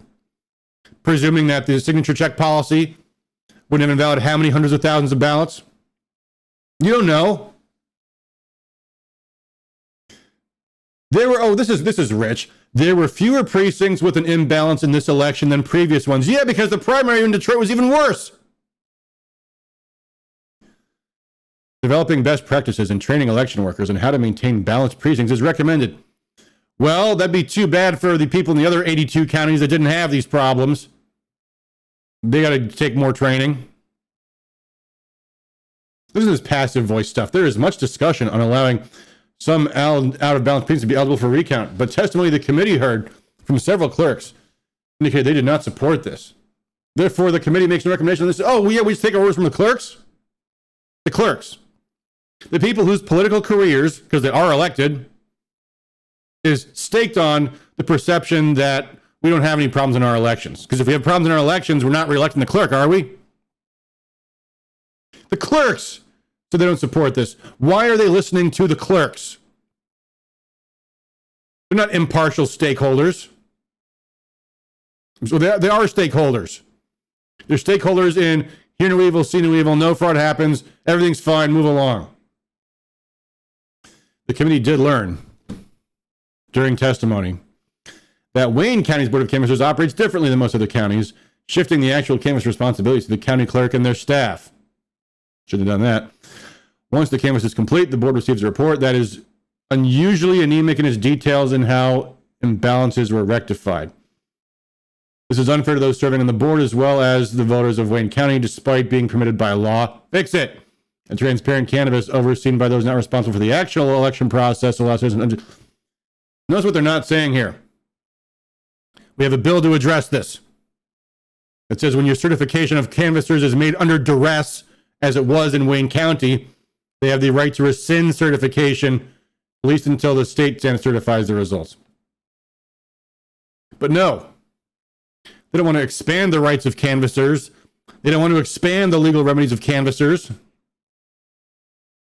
They want to compel more of canvassers. Canvassers ought to be intimately involved in the process, and the law should be changed to provide consistency and transparency in the canvassing process. See how this works, folks? It's not the election official's fault. It's the canvasser's fault. Furthermore, it would be wise to allow for larger boards and higher populations. Yeah, that's fine. Who cares? Signature verification process. This will be rich. Oh, dude, it's 10:36. I've been going for an hour and a half. I'm sorry, guys. This went longer than I wanted it to. Tell you what, if we have to do a part 2 sometime, we will. I'm going to wrap it up after this one and maybe jump to the conclusion. Let's see, well, how much more do we have here? Lots. All right, well. All right, let's do signature verification and then talk about the key takeaways. And if people want, we'll do another video at some point. The committee was made aware of claims that election workers at TCF Center in downtown Detroit were instructed not to match signatures on envelopes and furthermore were instructed to predate the received date of absentee ballots. Yeah. Notice again their language. In every case in this document, they were as hostile and vicious and nasty and presumptuous to Pat Colbeck, to Matt DePerno, to all the whistleblowers. And yet, they're as mitigatory, as excusing as possible. The committee was made aware of claims. Claims by who? Whistleblowers. Jesse Jacob, a Detroit election official who risked her career, her reputation, potentially her life, given what the radical left is capable of, testifying this as a first-hand eyewitness. The committee was made aware of claims that election workers, claims from whom? First-hand eyewitness testimony from the employees themselves, that we were instructed not to match signatures. To the contrary, these processing steps, signature matching and verification of date received, occurred in another location, who cares, and were completed by other employees prior to the time the ballots were sent to the TCF Center for Counting. Workers at the absent voter counting boards are to check for the clerk's signature and timestamp, as well as making sure the voter's signature is present. However, the validation of the voter's signature by the clerk's office is indicated by the clerk's signature and stamp. Oh yeah, like that just means the clerk checked every single signature? Is this even logical? As for the predating allegation, Detroit senior election advisor Chris Thomas, here we go, explained this date field is necessary for processing the ballot. Without the voter present, there is no way to have that date, which was recorded into the QVF by the official took the same day registration at another location. Since the poll books at AVCB are not connected to the QVF during election day, there was no way to check what was entered at the site where the voter registered. Therefore, a placeholder date is entered. Why was that placeholder date not today's date? A placeholder date, they put quotes around it. A false date, a lying date is entered. A date that's before today's date, that's backdated, predating.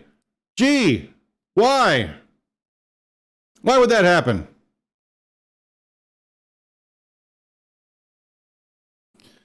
I mean, it's circular logic. There was no fraud because the reason why they were making up these figures is because they had to make up the figures to lie about it to get around what the system was expecting it to do. I mean, this is This is just bizarre.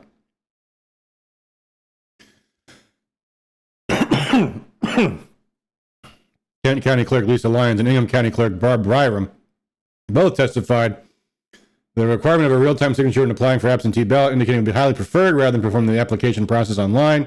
Yep. Yeah. Buried on page 24, right in the middle of the document, the Court of Claims struck down Secretary of State Benson's guidance on signature matching, which means the entire process by which most ballots in the state were processed was done illegally. The presumption of validity was found nowhere in state law, and mandating such was a direct violation of the Administrative Procedures Act.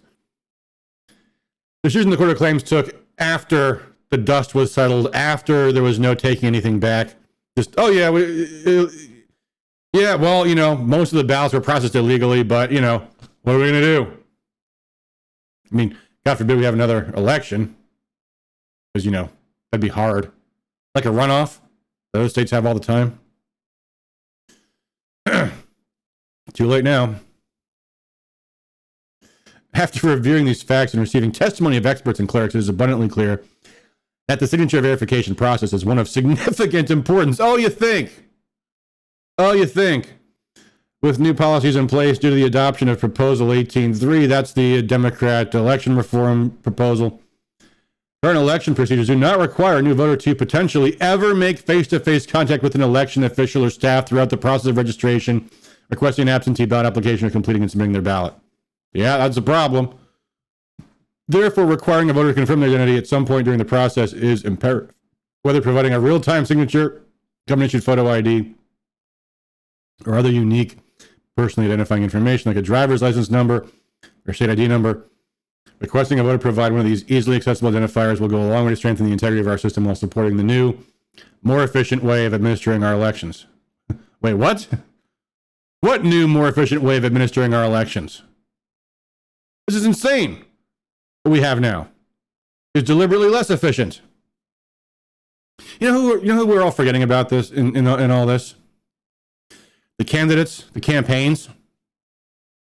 When you make a million ways for people to vote, when you make it so it's not election day anymore, it's election month, it's election 8 weeks,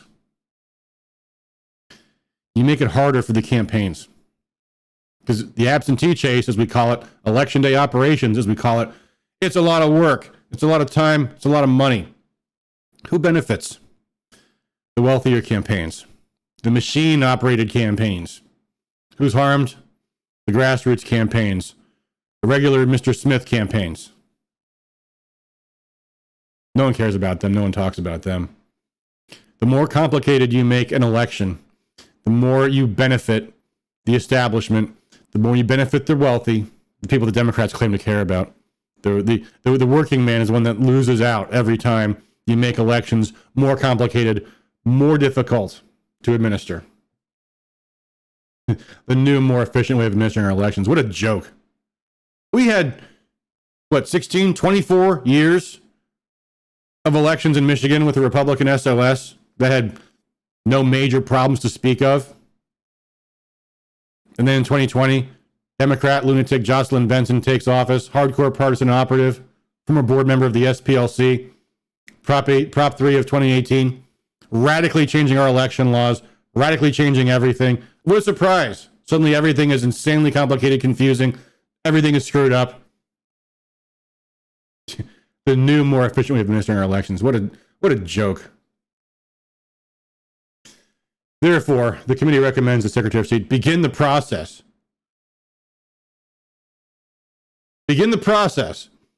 of establishing actual rules for examining and validating signatures consistent with the ruling of the Michigan Court of Claims. You get her, guys. We want you to begin the process of establishing some actual rules. The committee also recommends that statewide measures be put in place to ensure eligible voters are not unreasonably denied access to vote if there's an issue with their signature. They're already in place. Finally, the committee recommends that reasonable measures be put in place to ensure voters can easily and properly identify themselves. So here's the interesting thing. There's a bill in the House now, it might have been voted on today actually, requiring that there be no charge for state licenses and ID cards. because, there's no cost in making them. They grow on trees. Excuse me. Apples grow on trees. Apples cost money. I mean, IDs fall from the sky.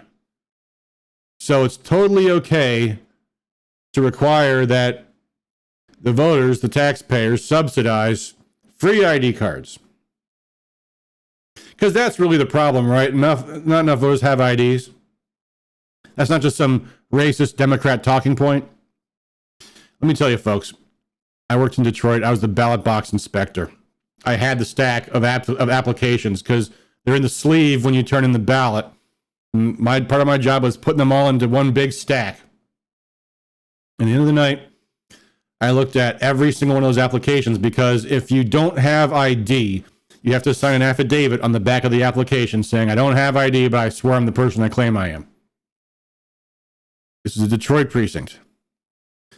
There were 0 affidavits. 0, which meant every single voter that showed up had ID. All of them. It's a total hoax. It's a total Democrat talking point full of nothing, claiming that requiring people have ID to vote is discriminatory against black people. It was absolute, utter garbage. But let's not confront the racist lies of the opposition. Let's kowtow to them. Let's put a reasonable place to ensure voters can easily identify themselves, which means waiving the fee for the state ID card is what they're doing. That's what's coming about. All right. Anyway, we've been going almost 2 hours. I mean, we could go through more of this. It's 35 pages. The last 20 pages are just copies of the tapes from Antrim County. There's nothing important there. Let's just read the conclusion, and then let's draw our own conclusions. The committee can confidently assert that it has been thorough in its examination of numerous allegations of unlawful actions, improper procedures, fraud, vote theft, or other description, any description which would cause citizens to doubt the integrity of Michigan's 2020 election results. Well, as you noted on page 24, the process by which most of the ballots were handled was illegal. So there was that. Our clear finding is that citizens should be confident the results represent the true results of the ballots cast by the people of Michigan. Notice what they don't say. Ballots lawfully cast by the people of Michigan, which involves a matching signature. The committee strongly recommends citizens use a critical eye and ear, because we're a bunch of morons, right? That's what you're saying. That's what you're saying. We strongly recommend citizens use a critical eye. You see, they did all this research. They're rigorous. You and me, us, we're a bunch of idiots. Thanks, Senator McBroom, Tice, Faison. Critical eye and ear toward those who have pushed demonstrably false theories for their own personal gain. Citation, you have not established. You didn't even attempt. You did not even attempt to establish how any false theories, or perhaps not false theories, but even if they are false, you said nothing to conclude personal gain. This is obscene. This is obscene. Attacking individual citizens, Pat Colbeck, Matt DePerno, probably others, describing that to them. We also conclude citizens should demand reasonable updates and reforms to close real vulnerabilities and unlawful activities that cause much of the doubt and question. Yeah, unlawful activities occurred en masse across the entire state. But how dare you suggest that wholesale crimes mean the election results should be in doubt? Further, we commend the innumerable clerks, canvassers, staff, workers, and volunteers across Michigan that make the enormous complexity of elections operate so smoothly so often. You scum. Saluting those people. Now, clerks, canvassers. Clerks are elected officials that are elected in a competition for power. Clerks are also not just election administrators. They're also township trustees. they're also city council members in some cases. They have power. They don't need to be commended for not screwing up their job. And those that did screw it up deserve unbridled scorn. Staff, paid staff. Overpaid staff, actually. Detroit, yeah, $500 a day was what the average I think we were paid. The complexity of the work and the dedication we discovered are astounding. Jesus Christ. So in these hearings, they actually saw all this and they said, yeah, these guys are doing a great job. We can't believe how hard you work. As if, and this is one of the big lies. They say, all these election officials, all these volunteers and staff, we're all just, all we care about is democracy. All we care about is clean elections. As if elections aren't an adversarial process in which two opposing parties compete for power.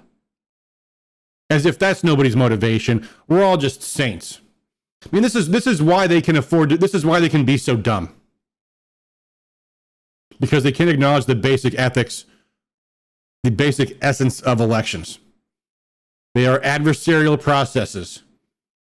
And having both parties is essential to preventing the other one from abusing the process, because people cheat. People cheat for personal gain all the time. Athletes cheat. Students cheat. People cheat when they can get away with it. That's why you have to have a system to prevent that. So please don't slobber upon the clerks, the canvassers, the staff, the workers, and volunteers pretending to be these saints. I was a poll worker in Detroit because I knew I was expecting there to be fraud. I was expecting there to be shenanigans. I want to be there to witness it, document it, and prevent it. I make no apologies for that. That's what my job was. That's the nature of the system. That's what it's there for. But the committee says, we also commend the diligent citizens that took time to report problems and concerns they saw because they want and value free and fair election. I am restraining myself from swearing right now. I don't want your commendation, Ed McBroom, you piece of trash. If all citizens remain vigilant and involved, we will emerge stronger after any challenging time. This report is a disgrace. So, let's talk about where it is in the scheme of things. This comes shortly after nearly 10,000 Michigan residents petitioned their lawmakers to hold a forensic audit. This comes less than a week, possibly, although I'm hearing the legislature will be in session one more week before they adjourn for summer, having done basically nothing on election integrity, as we've informed our email list multiple times in the last week or so, pointing out that the measures for election integrity they've been passing have all would accomplish basically nothing. And so far, only a small handful have passed either chamber. Yeah, Lana Tice's bill on voter ID was good.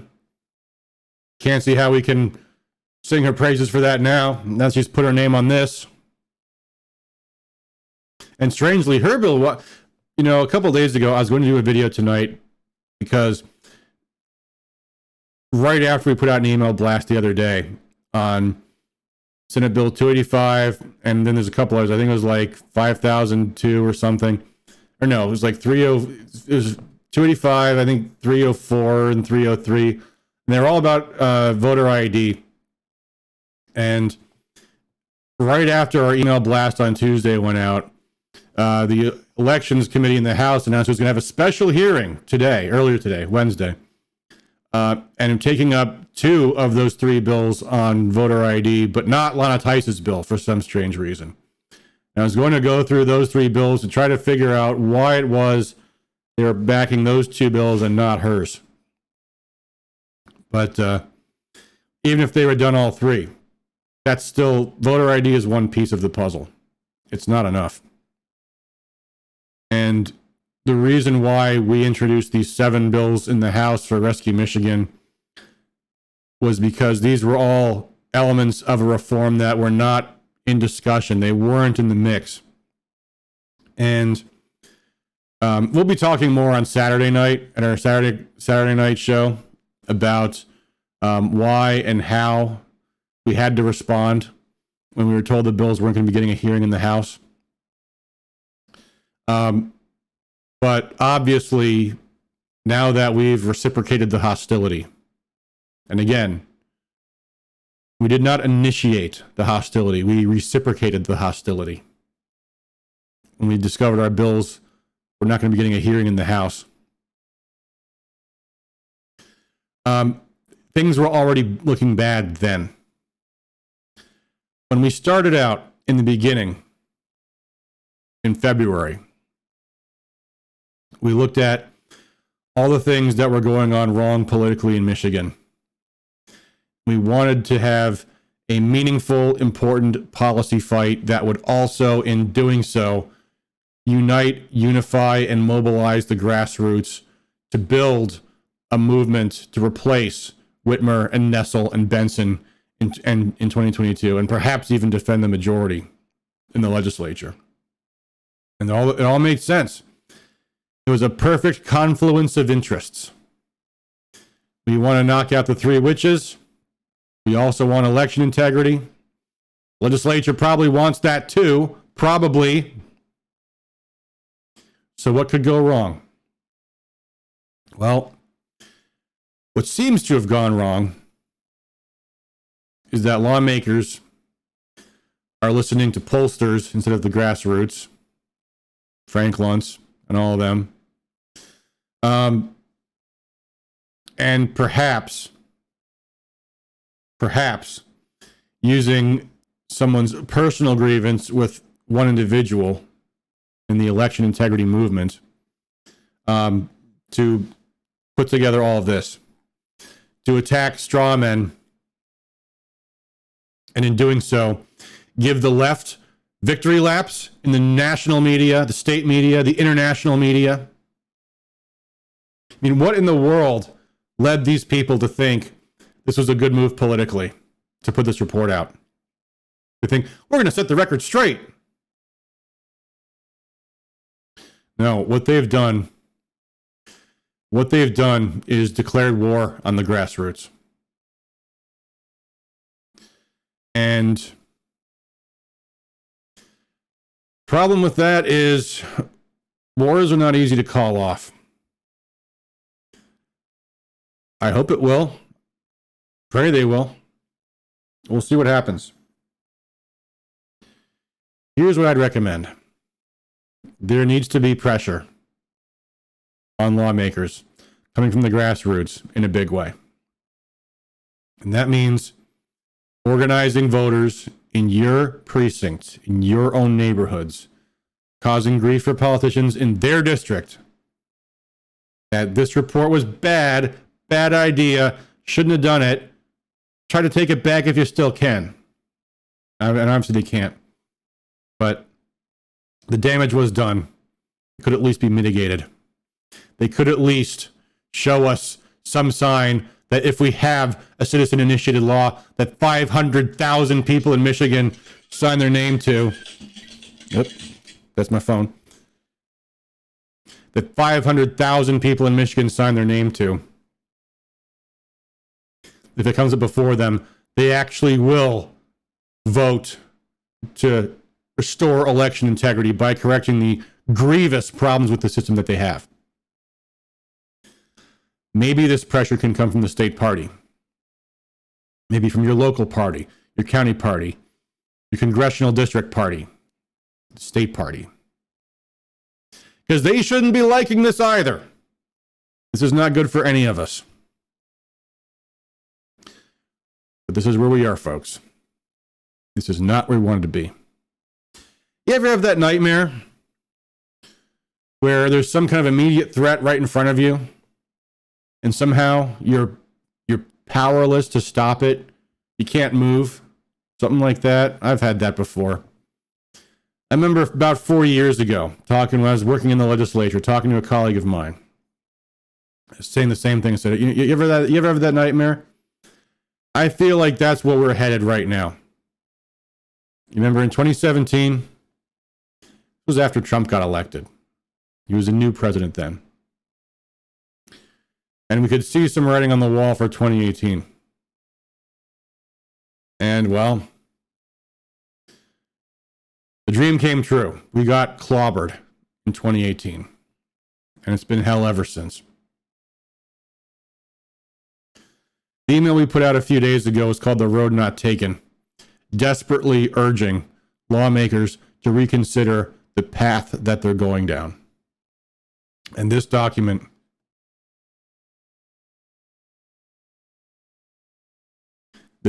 was their response. So, we're going to have to give them an earful, folks. It's been 2 hours. I'm going to call the stream here. If you want, join us again Saturday night, 9 o'clock p.m.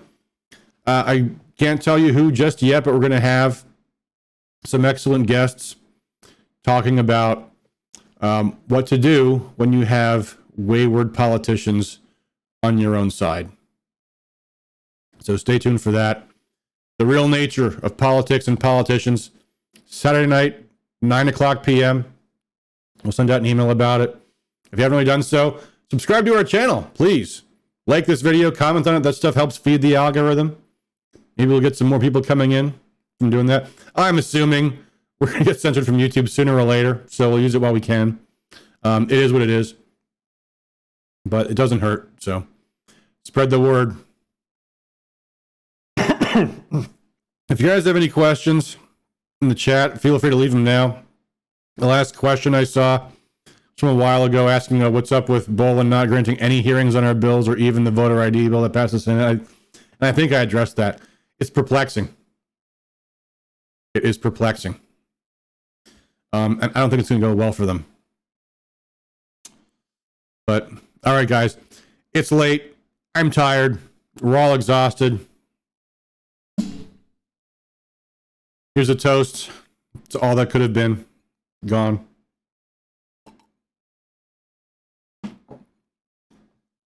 Thanks for all you do for liberty, guys. Talk to you again soon.